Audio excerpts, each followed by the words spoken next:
جو میں نے آپ کو ابھی بتایا تھا کہ مسجد عریش جہاں پر آپ صلی اللہ تعالیٰ علیہ وسلم کا خیمہ لگا تھا، آپ صلی اللہ علیہ وسلم کو صحابہ کرام نے کہا کہ آپ جنگ میں نہ رہیں، ہم آپ کو محفوظ جگہ پر رکھتے ہیں تاکہ لوگ آپ کے اوپر کوئی حملہ نہ کریں۔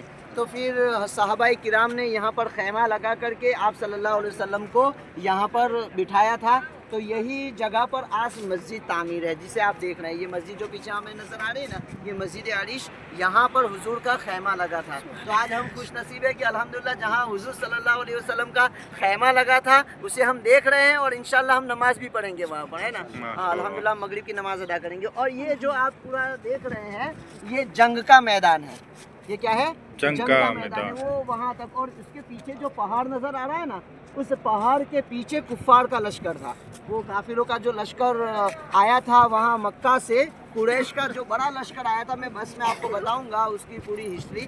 تو وہ اس کے پیچھے تھا، وہ پہاڑ کے پیچھے، تو وہاں سے جنگ کرنے کے لیے وہ لوگ یہاں پر آئے تھے۔ تو نبی پاک صلی اللہ تعالیٰ علیہ وسلم اور ان کے ساتھی 313 تھے۔ اللہ تبارک و تعالیٰ نے فرشتوں کے ذریعے مدد فرمائی تھی۔ تو یہ 313 تھے، اس کے باوجود انہوں نے جب دیکھا تو ایسا لگا کہ ہزاروں کا لشکر ہے مسلمانوں کا، ہزاروں کا لشکر ہے، تو وہ ایسے ہی خوف کھا گئے تھے، ہے نا؟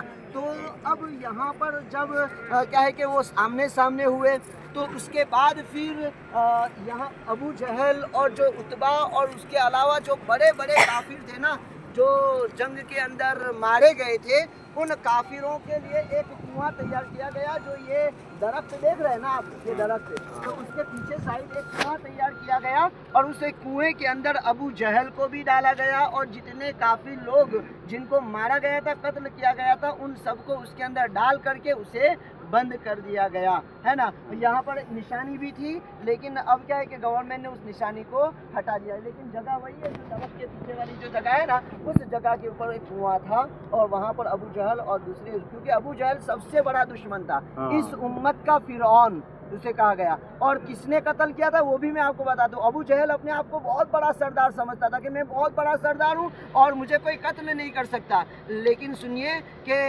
جب جنگ چل رہی تھی نا، تو ایک صحابی رسول سے دو چھوٹے چھوٹے بچوں نے پوچھا، چھوٹے چھوٹے یعنی 12-15 سال کی عمر ہوگی، تو انہوں نے پوچھا کہ ابو جہل کون ہے سامنے کے لشکر کے اندر؟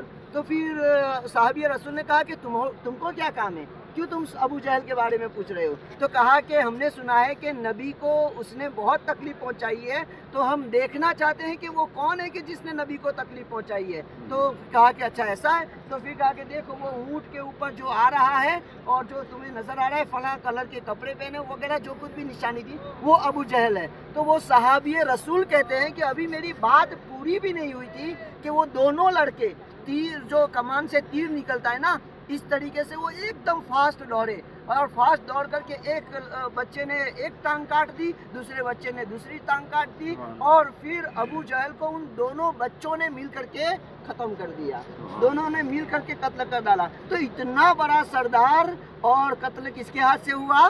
چھوٹے بچوں کے ہاتھ سے ہوا۔ تو پتا چلا کہ باطل چاہے کتنا بھی اونچا کیوں نہ ہو جائے، اور لیکن اگر ہم حق پر ہے اور ہم اگر کم بھی ہو تو پھر ہمیں کوئی دبا نہیں سکتا، ہے نا؟ ہمارے اوپر اگر کفار ظلم بھی کر رہے ہو ہمارے ملکوں کے اندر، ہم کم ہے وہ زیادہ ہے وہ بات الگ ہے، لیکن کبھی بھی حق کو دبایا نہیں جا سکتا، حق بلند ہو کر کے رہے گا۔